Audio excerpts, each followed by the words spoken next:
Sasoli ko na sana itong gamit natin na CH2 ni Tore. Sasoli ko na sana. Sabi niya, wag na daw munang isoli. Puntahan ko din daw yung Sea of Clouds. Hindi ko na muna sinoli. At pupuntahan natin yung tinatawag nila na Sea of Clouds. Yung Sea of Clouds na yun, mga kosa, maganda daw doon, sabi nila. Kasi para din daw Tagaytay yun. Mataas daw na lugar yun. Hindi ko lang alam kung makikita nga natin ngayon ay yung Sea of Clouds. At gawa ng kanina pang umaga talagang bumubuhos ang ulan. Buti na lang ang kalsada dito, mga kakosa, kahit bundok ay sementado. Ngayon wala na akong nakikita dito na rough road na daan. Kaya nga ngayon wala akong dalang helmet. Yun lang naman talaga yung balak ko, isuli na tong motor. Okay lang naman mga kakosa na hawak tong camera natin habang nagdadrive. Kasi naman itong Kawasaki Fury ay semi-matic. Kaya ito okay na okay lang. Hindi ako sigurado mga kakosa, parang dun yata yun. Ayan yung natatanaw ko mga kakosa. Kaya naiisip ko na agad na dyan ang punta natin. Kasi na ang mataas na lugar, saka andun yung kalsada mapag yung tok-tok. Pagka ganyan kakapal yung pag, wala tayong makikita mga kakosa. Okay lang mapag, wag lang uulan. Ngayon mga kakosa, nandito na tayo sa crossing. Sabi dun sa napagtanungan ko, pagdating daw sa intersection na to, huwag tayong dadiretso daw kasi yung way na yan ay papunta na ng Santa Cruz. Alright? Kaya siguro dito ang punta natin sa kaliwa. Ito lang naman ang way na nakikita kong pataas Kaya sigurado ako mga kakosa dito yon.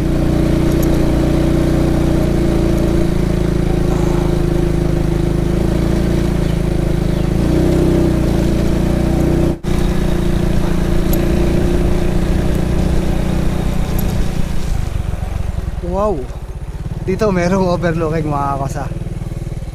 At tatanaw natin yung tanaw na ang dagat Kasi ito namang Marinduque ay napapalibutan ng dagat. Kaya lahat ng nakikita nyo na puti na yun mga kakosa ay dagat yan. Kung yung way na yon ay papuntang Santa Cruz mga kakosa, sigurado yon ang bayan ng Santa Cruz dito sa Marinduque. Tara, taas na tayo. Ay pa yung kabilang side Yung may pula-pulang bato na yon, yun yung pinuntahan natin, yung Marcaper, yung minimina na bundok dati.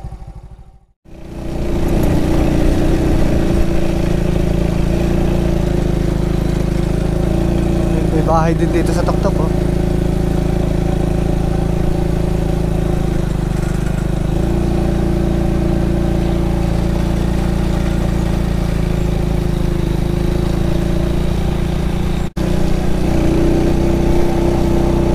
Mas maganda pa yung kalsada dito mga kakosa kaysa dun sa baba. Kasi yung kalsada dito, kung napapansin nyo, napakalapad. Hindi katulad dun sa baba, sa mga dinaan natin makitid.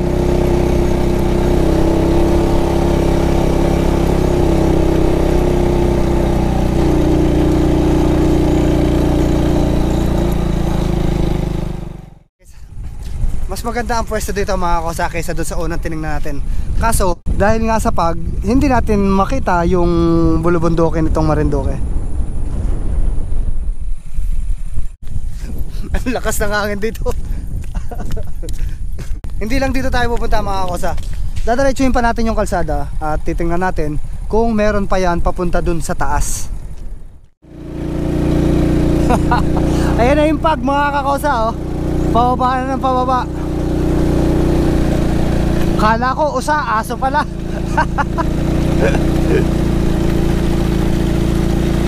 Takbo! Saka! Huwag ka lang makakagat.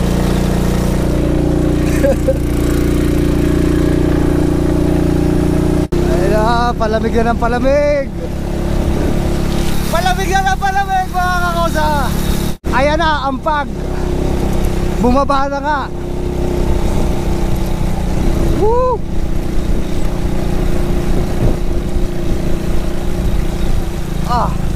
Wala na akong makita mga kakosa. Dahan-dahan na lang tayo. At tinan nyo, Tingnan nyo ang kapaligiran. Bumaba na nga ang pag, bumaba na.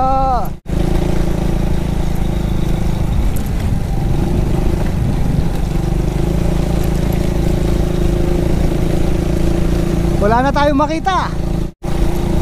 Woo! Nasa langit na ba ako?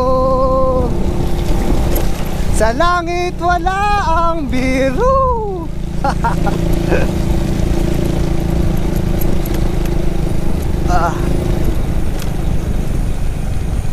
Ano mga kasami, nakikita pa ba kayo? Pero banda dito, nanipis na yung pag.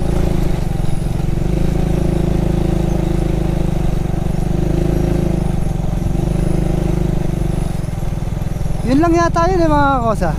Wala na yata ang iba eh. Yun na yata yung mismong tinatawag na Sea of Clouds. Kasi pababa na to eh.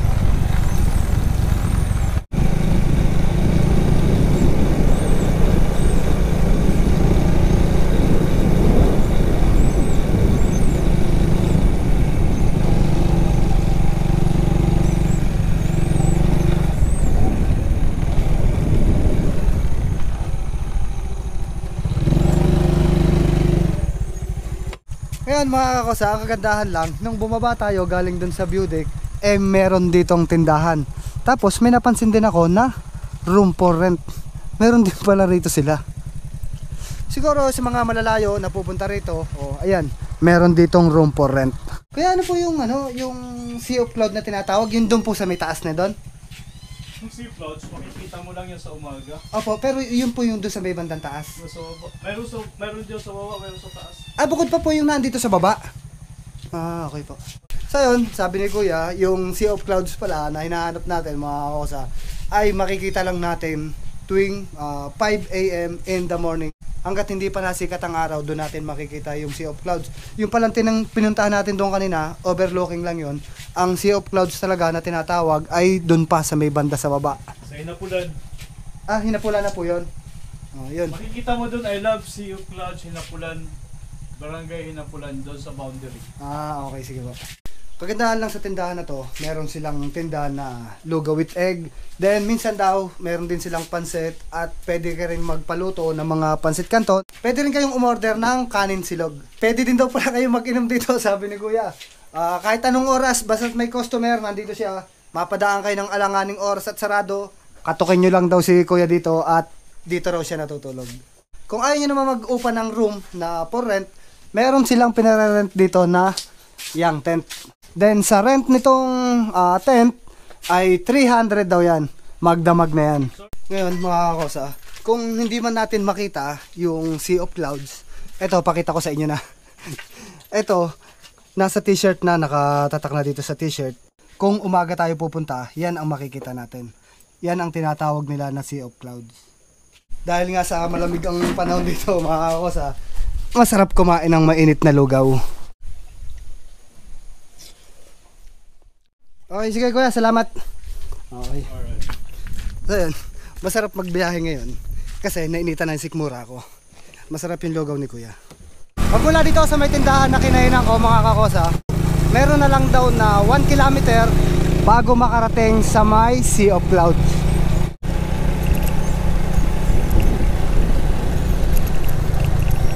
Hindi kaya dito yan? Kapal ng pag oh.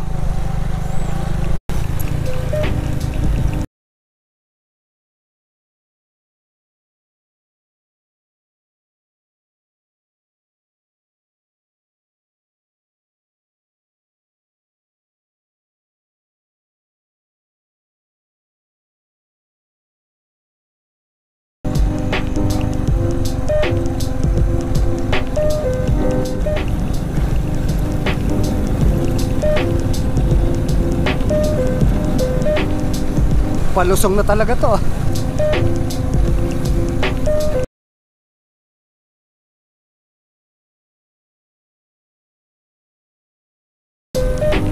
Balim-bali pala yung daan dito.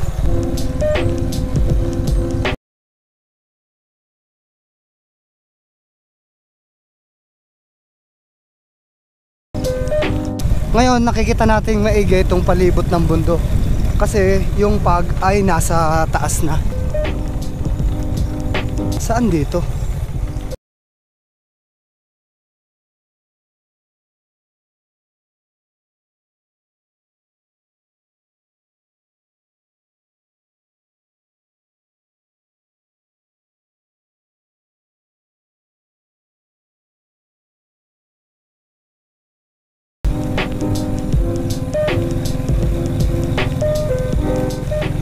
May makikita naman daw tayong sign ng ano eh, Sea of Clouds.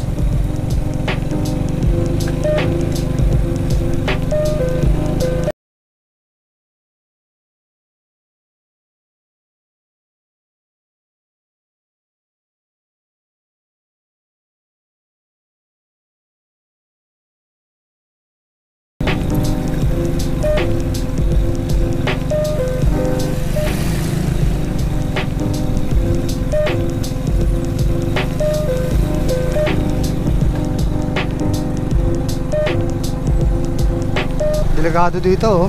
Nanlalaglag yung mga bato galing sa taas.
Kahit kasulok-sulok na bundukan to, makakakosa, kalsada daan.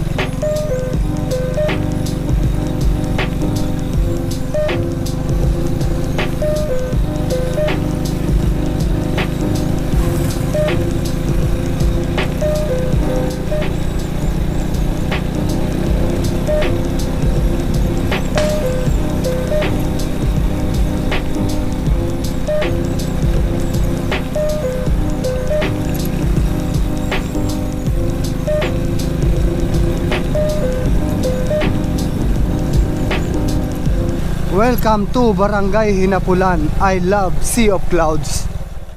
Ngayon mga kakosa, nandito na nga tayo sa tinatawag nila na Sea of Clouds.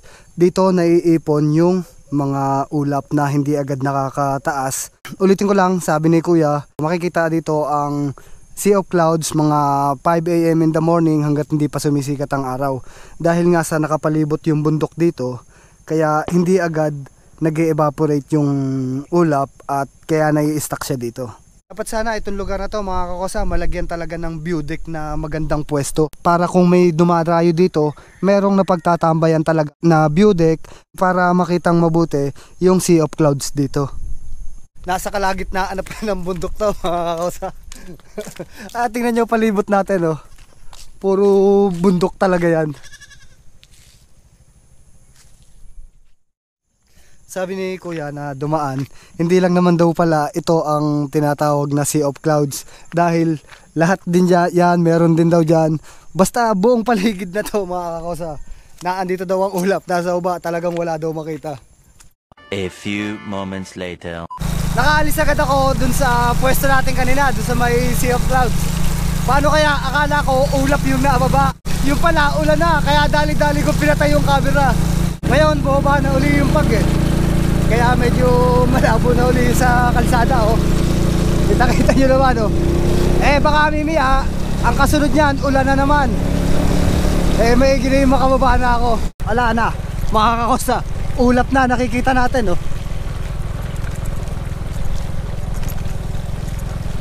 Yung pinakang kalsada na lang ang nakikita ko. Dahil sa buong paligid, ala na, wala nang makita. Puro puti na.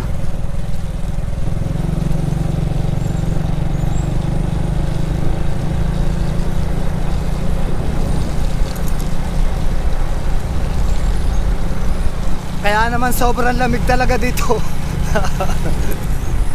Eto mga kosa, habang nababa tayo, nawawala na yung pag nakikita na natin yung tanawin. Okay, so ayan mga kosa, maraming salamat ulit sa pagsama nyo sa akin sa pamasyal natin ngayon dito sa Sea of Clouds. At least kahit papano, naipapasyal ko kayo dito sa lugar ng Marinduque. Pag naging maganda ang panahon, baka malibot pa natin itong buong Marinduque. Alright, so yun lang mga kosa, dito ko tatapusin ang vlog na to. Laging tandaan, ride safe always. Peace!